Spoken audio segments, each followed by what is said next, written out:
Mesdames et messieurs, bonsoir, j'espère que nous بخير وعلى خير. Dans cette vidéo, on a présenté l'état de choc. Merci pour votre attention. L'état de choc. L'état de choc se définit par une chute brutale de la pression artérielle. Par conséquent, les organes et les tissus de corps ne reçoivent pas assez d'oxygène et de nutriments, ce qui conduit à une mort cellulaire et défaillance progressive de la fonction des différents organes. La physiopathologie. La fonction essentielle du système circulatoire est d'assurer l'approvisionnement en oxygène des tissus qui dépendent de 4 paramètres principaux. Premièrement, le débit cardiaque, la quantité du sang éjecté par les ventricules cardiaques. Les résistances vasculaires périphériques correspondent au diamètre des artères qui est contrôlé par la couche musculaire de la paroi, sous l'action du système nerveux sympathique. La saturation en oxygène du sang, c'est estimation de la quantité d'oxygène dans le sang.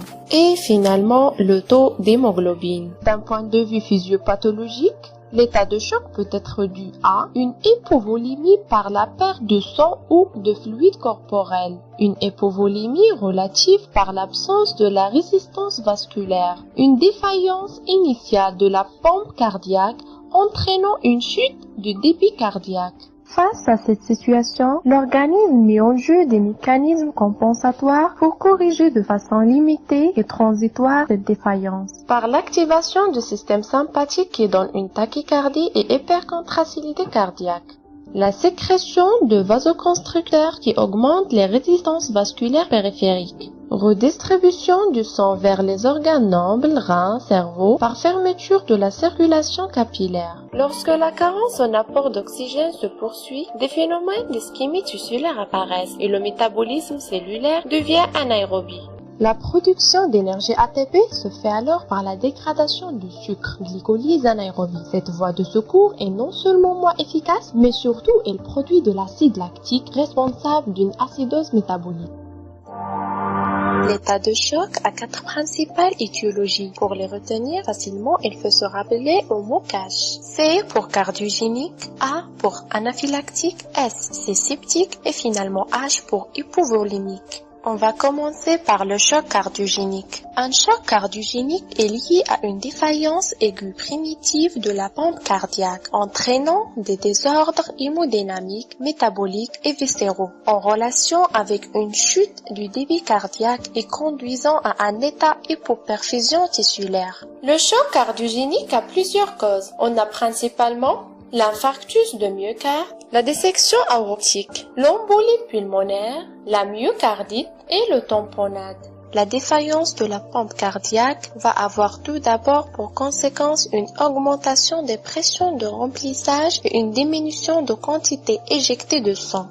Le choc hypovolémique. Le choc hypovolémique résulte d'une diminution du volume du sang circulant dont la conséquence principale est une baisse du retour veineux et du débit cardiaque. Il existe plusieurs types d'hypovolémie qui peuvent être associés. L'hypovolémie vraie, elle peut être la conséquence soit d'une hémorragie, d'une fuite plasmatique comme brûlure étendue, les œdèmes ou d'une déshydratation globale, diarrhée, vomissement. L'hypovolémie relative, elle est la conséquence d'une vasodilatation excessive. Il y a donc diminution de la masse sanguine circulante qui entraîne une baisse du retour veineux. Cette baisse du retour veineux est responsable d'une baisse du débit cardiaque et elle-même responsable d'une hypotension artérielle. Le choc septique. Le choc septique correspond à la diminution brutale de la circulation sanguine provoquée par la présence des bactéries dans le sang. Deux germes sont les plus souvent incriminés, BGN, bacilles gram-négatifs et le staphylocoque. Ils agissent par libération de toxines cellulaires. La présence de ces toxines dans le sang déclenche une forte réponse inflammatoire qui a avoir pour conséquence une diminution d'oxygénation tissulaire par la toxicité myocardique qui est responsable de la défaillance cardiaque. Des modifications de la perméabilité capillaire, une vasodilatation responsable de l'hypovolémie et d'un œdème interstitiel. Tous ces éléments peuvent conduire à une défaillance multiviscérale et au décès. Le choc allergique ou choc anaphylactique est une réaction allergique extrêmement violente provoquant une forte perturbation de la circulation sanguine qui entraîne un état de choc avec une chute très brutale de la tension. Cette réaction se fait en deux étapes. La première étape, c'est le contact préparant le premier contact avec l'antigène. À ce moment-là, des anticorps sont formés par les cellules immunocompétentes. Le patient est asymptomatique pendant cette période. La deuxième étape est le contact déclenchant la réintroduction d'un allergène chez un sujet déjà sensibilisé, entraîne la libération de substances vasodilatatrices qui vont induire une chute des résistances vasculaires périphériques, responsable d'une hypovolémie relative, une augmentation de la perméabilité des capillaires et responsable d'une hypovolémie absolue et des œdèmes.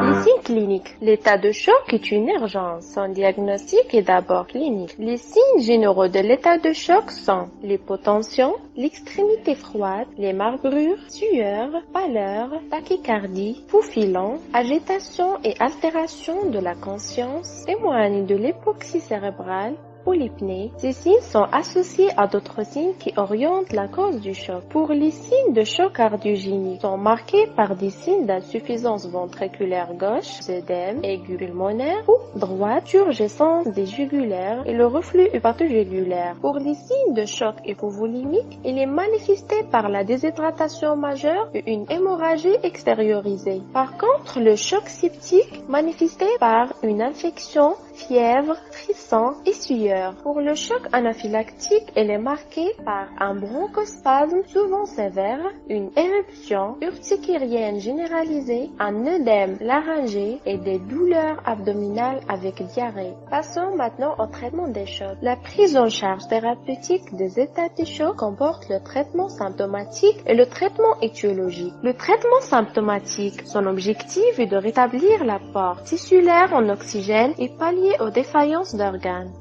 Le traitement symptomatique se fait par un remplissage vasculaire à l'aide de colloïdes, macromolécules ou du cristalloïde, soluté glucosé, chlorure de sodium.